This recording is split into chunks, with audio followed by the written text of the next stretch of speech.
Dystopia warning, obviously. I'm here today to talk to you about black holes and massive hunts. Yeah, in the past few days, Jeremy Hunt has really proven why so many people fail to pronounce his surname correctly. As I was telling you the other day, Rachel Reeves was preparing a financial review to find out exactly just how, full of arsenic the poison chalice they'd inherited was.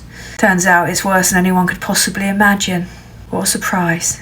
I mean, I for one was shocked. It's not like the Tories were embarking on a deliberate campaign to just scorch the earth and the country.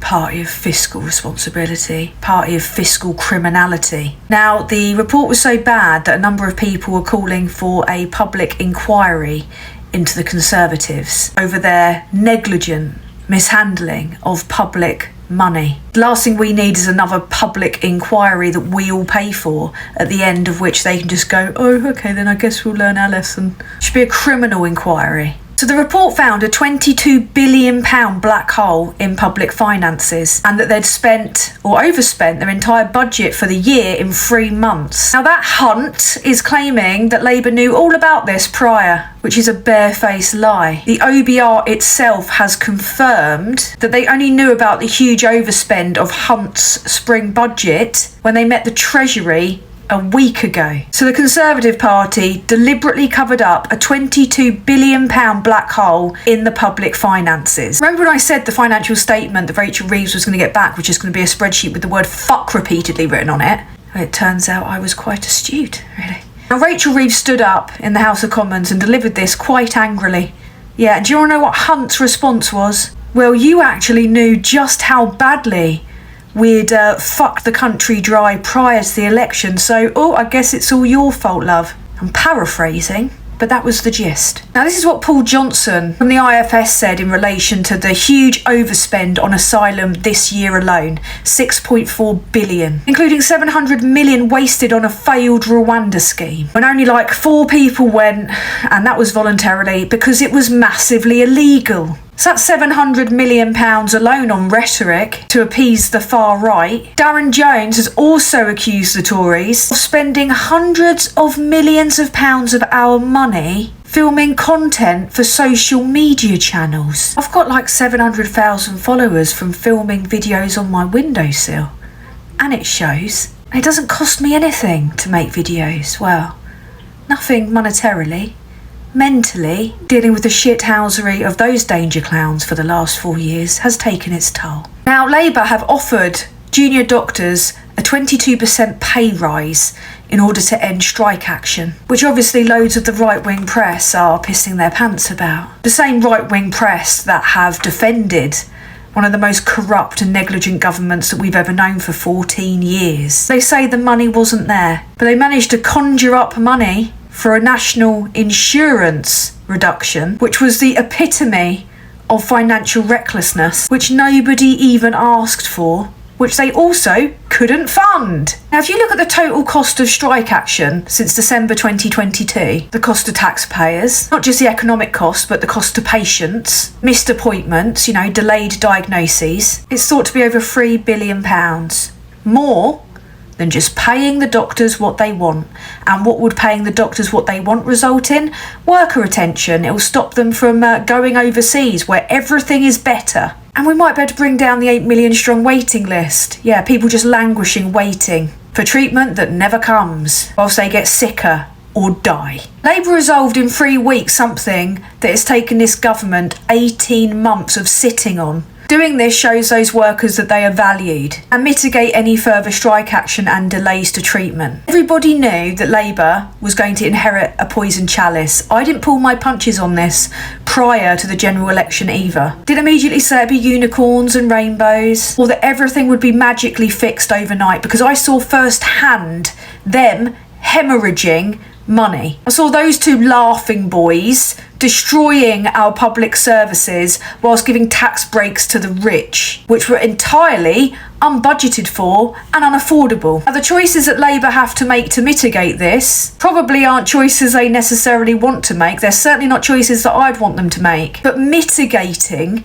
financial peril doesn't make them ideologically aligned with those dickheads. But yet all the press are conveniently ignoring the fact that they caused this. 14 years of abject failure, corruption and thieving has left us in this position. They lied repeatedly. Now, the choice that Labour made regarding the winter fuel allowance admittedly made me gasp. I was quite shocked about that. But what they're trying to do with it, I believe, is trying to be more fiscally fair and responsible, which means an element of means testing. But the papers are basically promoting it as Labour are trying to freeze your nan to death. Yet when they were literally trying to freeze your nan to death, the papers were like, do you really need a nan?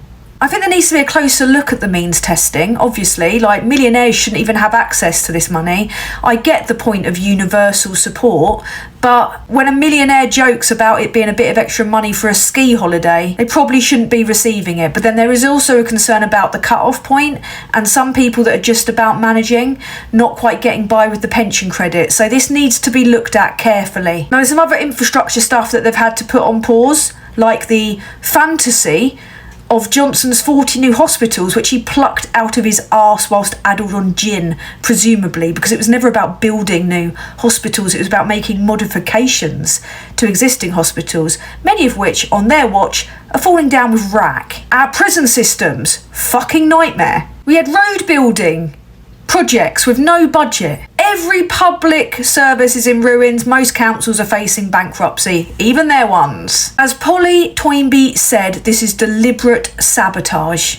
We're salting the earth, ruining it for the next lot, which is why they deliberately tried to lose the election. But she did come up with some alternatives, which I entirely agree with. Capital gains tax, raise it. Only 0.5% of people had taxable capital gains last year. Private equity fund managers end up misrepresenting their earnings so they pay less tax than their bloody cleaners. Tax the bastards. The idea it will kill investment is a fallacy. They won't go anywhere. They won't emigrate. It won't affect growth. Call their bluff. Then there's inheritance tax, paid by just the wealthiest 4% of estates currently. Pension pots, farms, family businesses not included.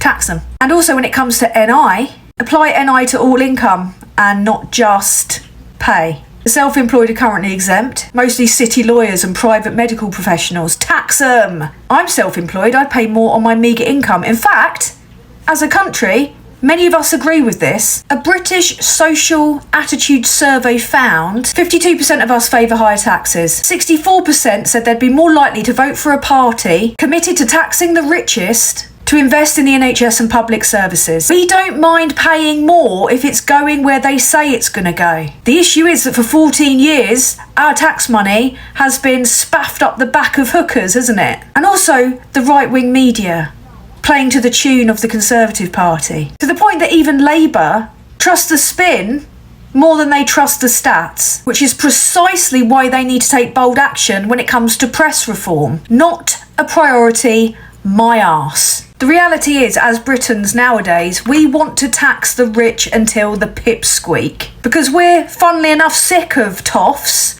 reaping the rewards of paying barely any taxes whilst our public services crumble around us. Meanwhile, them lot are repeating the sad, mad lines that cost them the general election that they fought very hard to lose. I wonder why. Could it be because they'd spent all the money in the first 3 months of this year?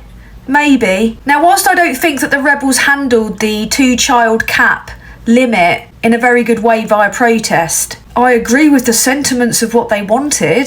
And not just that, I feel we need to go further on benefits to bring it up in line with living costs, which have skyrocketed thanks to those twats. Universal credit in itself as a benefit was a cut. And then they added on the housing benefit cap. Both those things alone combined created horrific amounts of poverty and people relying on food banks and warm banks and all the other horrific things that were created to mitigate them screwing over the most vulnerable. Now, the autumn budget will be a test of Labour's moral standpoint. Ideological austerity is not the answer. There are options which can avoid this whilst them still sticking to their commitments, which I previously mentioned. And also pensions tax relief. High earners get 40 to 45% tax relief, subsidised by the state. Ordinary earners, just 20%. Wow. Now, in order for Labour to mitigate this, it's going to require them being very bold under extraordinary pressure. The Labour left want them to tax the rich. Labour moderates want them to tax the rich. The country broadly wants them to tax the rich. It's been a month, hasn't it? And we all know they've got some gall, but blaming a government that's been in place for a month that's trying to clear up the mess that you've caused, it's akin to just shitting all over someone's floor and then going, well, you knew I was going to do it. It's mental. Talking of which, the Tory leadership, keep your eyes peeled because that's what I'm going to be talking about next. They're going to like me a lot less after that. Yeah, and they already really hate me, so